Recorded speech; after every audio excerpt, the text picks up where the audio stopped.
गरीब भाई की अमीर बहन। किशोर और पिद्दी दो भाई बहन थे।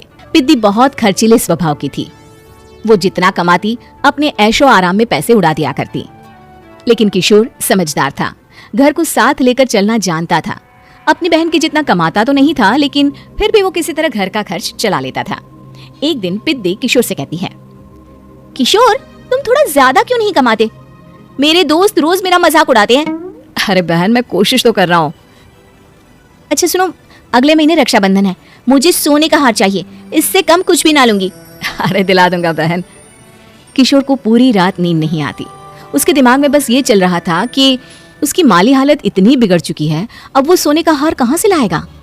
अगले दिन किशोर सुबह सुबह घर से ये बोलकर निकल गया कि पिद्दी, मैं गांव से बाहर जा रहा हूँ, कुछ दिन घर नहीं आऊंगा।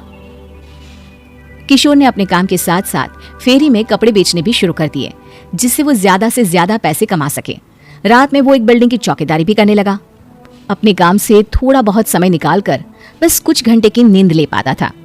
और कब वो कुछ दिन एक महीने में बदल गए और रक्षाबंधन भी आ गया, पता ही नहीं चला। लेकिन किशोर अभी तक घर वापस नहीं लौटा। जहां वो काम करता था, पिद्दी के नाम का गुल्लक रखा हुआ था। किशोर ने उस गुल्लक को फोड़ा और सारे पैसे इकट्ठा करके एक सोने का हार खरीद लिया। घर में पिद्दी किशोर का इंतजार कर रही थी। तभी किशोर आता है। कहाँ चले गए थे? 4 दिन का कहा था और 1 महीने से पता नहीं कहाँ गायब हो गए थे। मैंने बस एक हार मांगा था और तुमने तो घर ही छोड़ दिया। अरे मुझे थोड़ा काम मिल गया था। कुछ नहीं, सब समझती हूँ, बहाने थे तुम्हारे। अपनी बहन के लिए इतना भी नहीं कर सकते, कैसे भाई हो? चलो यहाँ बैठो, राखी बांधती हूँ। पिद्दी ने किशोर को राखी बांधी। वैसे ही किशोर ने अपनी बहन के हाथ में सोने का हार रख दिया। उसकी खुशी का कोई ठिकाना नहीं था। वो मिठाई खिलाए बिना ही नेकलेस लेकर चली गई और शीशे के सामने अपने गले में हार रखकर देखने लगी। किशोर ने लड्डू उठाया और खुद ही खा लिया। ऐसे कई साल गुजर गए।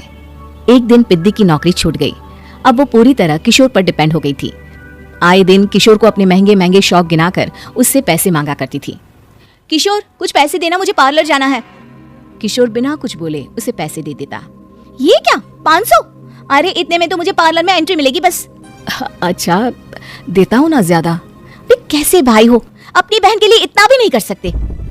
किशोर ने जेब से 2000 का नोट निकाला और उसे दे दिया। किशोर गरीबी में रह लेता था, लेकिन अपनी बहन को कभी कोई कमी नहीं होने देता था।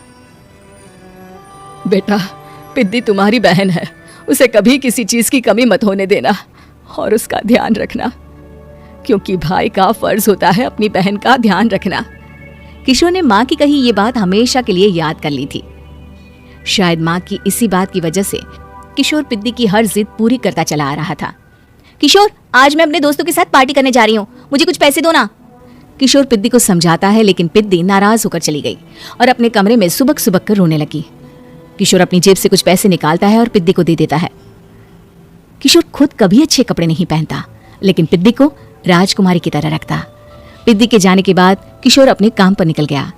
एक तरफ पिद्दी अपने दोस्तों के साथ मस्ती कर रही थी, तो वहीं दूसरी तरफ किशोर पैसे कमाने के लिए कड़ी मेहनत कर रहा था। कुछ और दिन ऐसे ही बीत गए। एक दिन पिद्दी एक लड़के को लेकर घर आई और उसे किशोर से मिलवाया। किशोर, मुझे इस लड़के से शादी करनी है, लेकिन इनके मम्मी पापा बोल रहे हैं कि उनको दहेज में एक कार चाहिए, तभी वो मेरा और पंकज का रिश्ता कबूल करेंगे।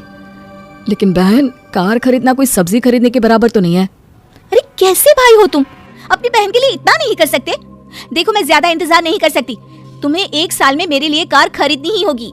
अच्छा पंकज, एक काम करो, कल तुम अपने माता पिता को घर बुला लो, मैं उनसे तुम्हारे और पिद्दी के रिश्ते की बात कर लेता हूँ। अगले दिन किशोर के छोटे से घर में पंकज और उसके माता पिता आते हैं। बेटा, तुम्हारी बहन ने हमारी शर्त तो बता ही दी होगी। जी बेटा, तुम तो इतने छोटे घर में रहते हो, दहेज कहाँ से लाओगे? मैं अपनी बहन की खुशी के लिए सब कुछ कर सकता हूँ। पंकज और पिद्दी का रिश्ता तय हो जाता है। किशोर अब अपनी क्षमता से 4 गुना ज्यादा काम करने लगता है। सुबह सबके घरों में न्यूज़पेपर फेंकता, दिन में मजदूरी करता और रात में चौकीदारी करता। खूब मेहनत करके किशोर ने अपनी बहन की शादी के लिए पैसे जुटा लिए। उसने अपनी बहन के लिए कार खरीद ली। जब वो पिद्दी के ससुराल वालों से मिलने गया तो उन्होंने किशोर से और पैसों की मांग की। इस बार किशोर हार चुका था। पिद्दी माफ करना, मैं तुम्हारी शादी उस लड़के से नहीं कर सकता। वो लालची लोग हैं, उन्हें सिर्फ पैसों से मतलब है। देखो किशोर, मैं पंकज से ही शादी करूंगी।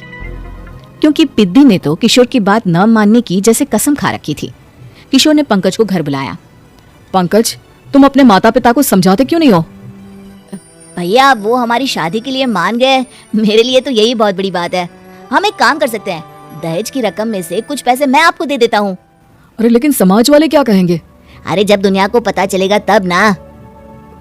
अच्छा, कुछ पैसे मैं अपने मालिक से कर्ज में ले लेता हूँ। कुछ पैसे पंकज देता है, कुछ वो कर्जा लेता है और अपनी उम्र भर की कमाई वो अपनी बहन की शादी में लगा देता है। आखिर में पंकज और पिद्दी की शादी हो जाती है। पिद्दी की विदाई के बाद किशोर बिल्कुल अकेला पड़ जाता है। अब उसका कमाने में भी मन नहीं लगता।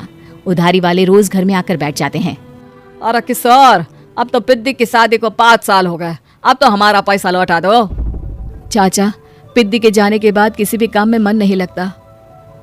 अरे तो हमारा पैसा कैसे वापस मिलेगा? जी कुछ करता हूँ मैं। किशोर के ऊपर बहुत सा कर्जा चढ़ गया था, इसलिए उसने तय किया कि वो ये घर बेचकर सबके पैसे लौटा देगा। अगली सुबह शहर के किसी साहूकार को उसने अपना घर बेच दिया और सबके पैसे लौटा के वो गांव छोड़कर चला गया। पिद्दी ने शादी के बाद कभी अपने भाई का हाल तक नहीं पूछा। किशोर को फर्क नहीं पड़ता था, बस ससुराल में उसकी बहन खुश है ये जानकर उसे खुद की खुशी मिलती थी और ये सोचकर कि उसने माँ से किया हुआ वादा पूरा कर दिया।